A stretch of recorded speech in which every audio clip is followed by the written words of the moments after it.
Om Swastiastu. Selamat pagi semuanya. Perkenalkan, nama saya Komang Desi Melitasari dengan NIK Mahir 1250. Jadi pada kesempatan kali ini saya izin menjelaskan sedikit tentang artikel yang saya tulis dengan judul bagaimana strategi membangun toleransi karena perayaan Nyepi yang bertepatan dengan Lebaran bagi umat Muslim. Jadi untuk pembahasannya, Indonesia memiliki keberagaman agama, budaya, dan etnis yang menjadi kekuatan sekaligus tantangan dalam menciptakan kehidupan yang harmonis. Salah satu contoh nyatanya adalah ketika Hari Raya Nyepi umat Hindu dan Idul Fitri umat Muslim berlangsung secara bersamaan. Jadi dalam Nyepi ini dilakukan dengan 4 prinsip utama yang disebut dengan catur berata penyepian, yang dimana ada amati geni, tidak menyalakan api, amati karya, tidak bekerja, amati lelungan, tidak berpergian, dan amati lelanguan, tidak bersenang-senang, yang dimana hal ini dilakukan selama 24 jam untuk penyucian diri dan alam. Sedangkan Idul Fitri adalah hari penuh kegembiraan setelah puasa Ramadan, ditandai dengan salat Id, silaturahmi, takbiran, dan berbagai perayaan lainnya. Perbedaan dalam merayakan hari raya ini tentunya bisa memicu konflik sosial jika tidak dikelola dengan baik. Oleh karena itu, pentingnya ada strategi toleransi agar perbedaan menjadi sumber harmonisasi, bukannya perpecahan.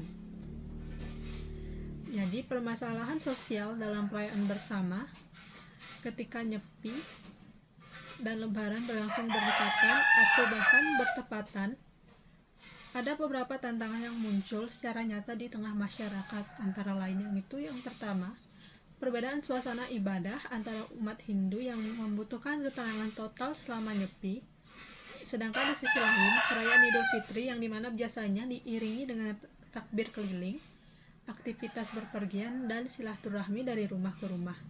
Kondisi ini tentunya bisa menimbulkan gangguan jika tidak disertai dengan kesadaran dan hal lain untuk saling menyesuaikan. Kemudian yang kedua, potensi terjadinya ketegangan sosial, yang dimana kurangnya komunikasi antara umat beragama dapat menimbulkan prasangka atau kesalahpahaman.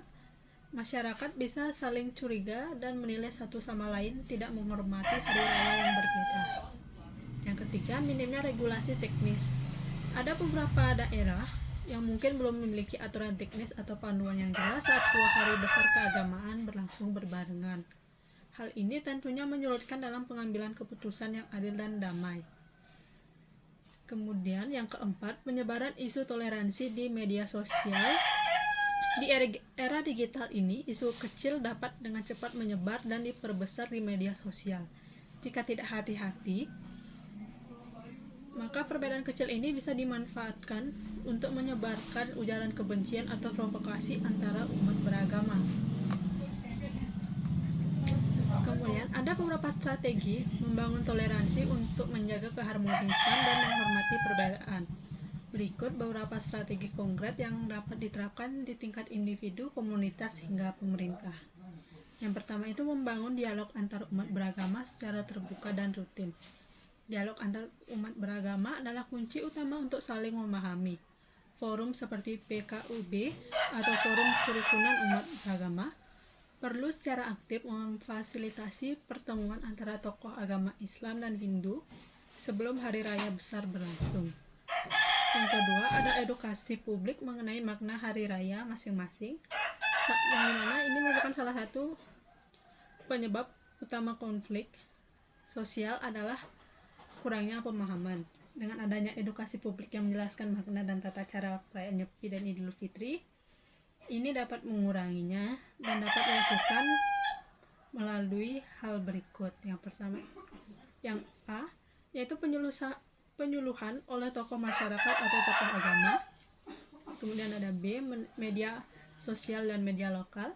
Dan C, sekolah dan kampus. Yang dimana jika masyarakat paham bahwa Nyepi bukan hanya tentang diam, tapi tentang kontemplasi spiritual, dan bahwa Idul Fitri adalah simbol kemenangan melawan hawa nafsu, maka akan muncul empati dalam lintas agama tersebut.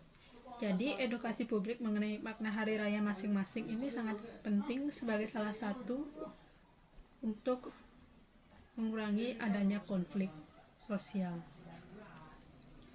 Kemudian yang ketiga itu ada penerbitan regulasi dan panduan teknis di tingkat daerah, yang dimana pemerintah daerah perlu secara proaktif menerbitkan surat edaran yang berisi panduan teknis selama hari raya yang berdekatan. Seperti yang A, ada pembatasan penggunaan kendaraan bermotor di wilayah yang merayakan Nyepi. Kemudian B, pembatasan pengeras suara saat takbiran. Dan yang C, penjadwalan ulang kegiatan sosial Idul Fitri, misalnya halal bihalal ke hari berikutnya. Dengan adanya aturan tertulis ini, masyarakat memiliki pedoman yang jelas dan menghindari kebingungan atau konflik. Yang keempat, ada mengembangkan nilai kearifan lokal. Kearifan lokal seperti filosofi menyambut raya di Bali atau gotong royong di Jawa dapat menjadi sebuah landasan toleransi, yang dimana kearifan ini akan mengajarkan bahwa dalam perbedaan tetap ada ruang untuk saling membantu dan juga memahami. Yang kemudian yang kelima yaitu mengangkat kisah inspiratif dalam media. Pada zaman sekarang, media memiliki peran yang sangat besar dalam membentuk opini publik. Oleh karena itu, kisah-kisah inspiratif seperti Muslim yang ikut menjaga pelaksanaan Nyepi atau Hindu yang memberi hadiah kepada tetangga Muslim saat Lebaran perlu dipublikasikan lebih luas. Kemudian yang terakhir, ada peran mahasiswa dan generasi muda, khususnya mahasiswa, yang memiliki peran penting dalam menjadi agen perdamaian. Para generasi muda ini dapat melakukan inisiatif membuat program toleransi seperti diskusi lintas agama, kegiatan sosial bersama lintas komunitas, dan pembuatan konten edukatif bertema perdamaian dan juga toleransi. Jadi dari hal tersebut bisa kita ambil kesimpulan, perbedaan dalam perayaan Hari Besar Agama bukanlah sebuah hambatan, melainkan ini merupakan sebuah peluang untuk menunjukkan kualitas toleransi bangsa. Ketika Hari Raya Nyepi dan Idul Fitri berlangsung bersamaan, masyarakat Indonesia ditantang untuk memperlihatkan kematangan sosial dan spiritual. Dengan strategi yang terencana, mulai dari dialog antar umat, edukasi publik, regulasi pemerintah, hingga penguatan kearifan lokal, maka suasana damai dan saling menghormati akan tercipta. Toleransi tidak hanya ditunjukkan dalam bentuk saling diam, tapi dalam bentuk membangun jembatan antar hati.